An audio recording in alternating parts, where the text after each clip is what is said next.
જેથી શબરી જેટલી પ્રતીક્ષા થાય ને તમારા ભગવાન માટે, તેથી ભગવાન દૂર નહીં રહે, દોડીને રામ આવે. કૃષ્ણ આવ્યો છે ગોપીઓ ગાયો ને ગોવાળો. અવર્ણિત બ્રહ્મ આજ ભક્ત માટે વર્ણિત થયો છે. નિર્ગુણ નિરાકાર આજ સગુણ સાકાર થયો છે. એ નિરાકાર આજ નરાકાર થયો છે ભક્ત માટે. સુખદેવજી રાજા પરીક્ષિતને ભગવાનની બાળ લીલાની કથા હવે શ્રવણ કરાવી રહ્યા છે. ભગવાનની બાળ લીલા બાપ એવી છે ને, વિષયમાં વિષય જીવને પણ એમાં પ્રેમ જાગે. આખી ભાગવતમાં રસ ન હોય, પણ જેવી ભગવાનની બાળ લીલા ચાલુ થાય, વિષયમાં વિષય જીવને પણ એમાં પ્રેમ જાગે છે. કહેવાય છે નંદ બાબાને ત્યાં જ્યારથી લાલાનો જન્મ થયો, આનંદ આનંદ સમાન. આનંદ સ્વરૂપ ઈશ્વર પ્રગટ્યો ને, આનંદ ક્યાંય સમાતો. રોજ નવો ઉત્સવ, રોજ નવો આનંદ ગોપીઓ ગોવાળો નંદ ભવનમાં કરી રહી છે.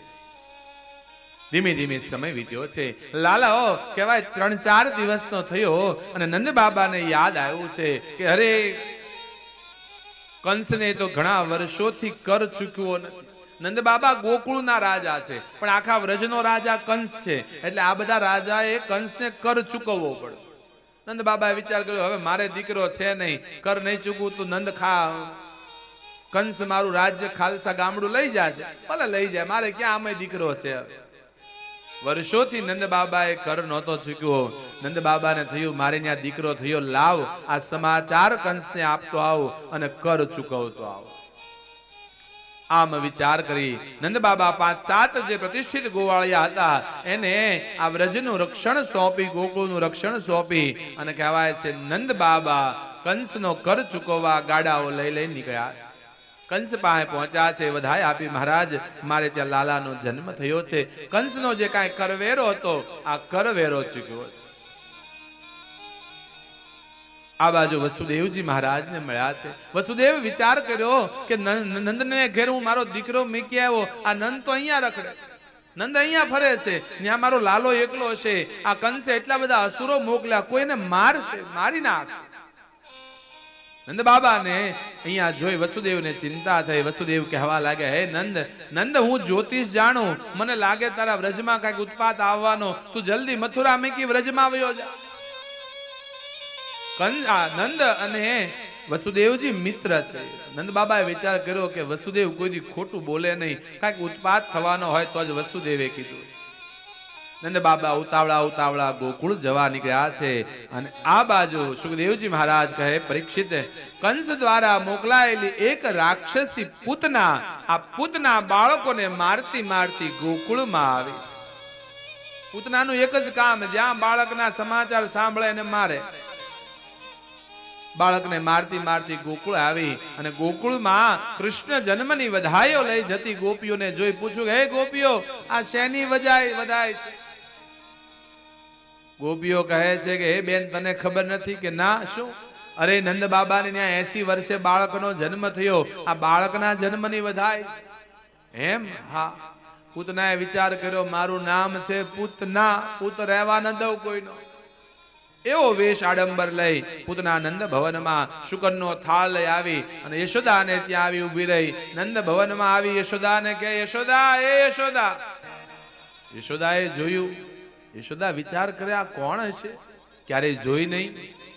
યશોદા આમ ટગર જોવે અને એમાં પૂતનાએ કીધું, લે યશોદા, કેમ આમ જોવે, ઓળખતી નથી મને? હવે ના પાડે તો દુઃખ થાય, આપણે થાય ને, કોક એમ કે અમને ઓળખો છો, આપણે ના પાડી તો બિચારાને દુઃખ થાય, એટલે આપણે ખોટું કહીએ, હા ઓળખી છે. એટલે પૂતના ને આમ પ્રશ્ન કરેલો, યશોદા ખોટું, હા બેન, હા આવ. એ યશોદા, મેં જ્યારે સાંભળ્યું કે તારે ત્યાં આ ઉંમરે લાલાનો જન્મ થયો, અમે તો દોડીને આવ્યું. લાવ, ક્યાં છે લાલો? મારે રમાડવો છે. યશોદા કે, હે બેન, ક્યારનો કજિયો કરતો તો, દૂધ પાઈને હજી હમણાં સુરાયો, તારે જાવું તો જોઈને વૈયા લાલાને, પણ જગાડતી નહીં. પૂતના કે એમ કાંઈ થોડો ચૂપચાપ રમાડીને વહી જાવ. પૂતના ગઈ અને લાલાને ઉંચક્યો છે અને લાલાને પોતાનું દૂધ પાવા લાગી. પૂતનાએ પોતાના સ્તન પર, વક્ષસ્થળ પર કાલકૂટ નામનું વિષ લગાવે. વિચાર કર્યો, બાળકને દૂધ પાસ એટલે એના મુખમાં વિષ જશે, બાળક મરી જશે. બાળકને દૂધ પાવા લાગી. ભગવાને પણ કહેવાય બે હાથે માસી પૂતનાને થોભી. ભગવાન મળ્યા દૂધ પાવા. દૂધ સાથે ભગવાન મળ્યા પૂતનાના પ્રાણ ખેંચવા. પૂતના વ્યાકુળ બની છોડાવવા પ્રયત્ન મળી કરવા. ભગવાન કહે હે માસી, મને પકડતા આવડે, મેઘતા આવડતું નથી. એકવાર કોઈને પકડી લઉં પછી જિંદગી ભર મેઘતો નથી. પૂતના પ્રયત્ન કરવા લાગી છે, ભગવાને મેક્યા નથી. પૂતનાના ધીમે ધીમે પ્રાણ ખેંચાવા લાગ્યા. પૂતના વ્યાકુળ બની પૂતના ભાગી છે. ભગવાન કૃષ્ણે વિચાર કર્યો કે અહીંયા પૂતનાને મારીશ ને તો અવળી વિશાળકાય સ્વરૂપ લીધું પડશે તો આખું ગોકુળનો નાશ કરશે. એટલે ભગવાન કે ગોકુળ બહાર નીકળે પછી મારું. પૂતના વ્યાકુળ થઈ મથુરા તરફ દોડવા વિશાળકાય દેહ લઈ દોડી છે. અને ભગવાન શ્રી હરિએ જેવી ગોકુળ બહાર નીકળી, ભગવાને લીલા કરતા કરતા પૂતનાના દૂધની સાથે પૂતનાના પ્રાણ ખેંચા અને પૂતના નિષ્પ્રાણ થઈ ધડામ થઈ પૃથ્વી પર પડી.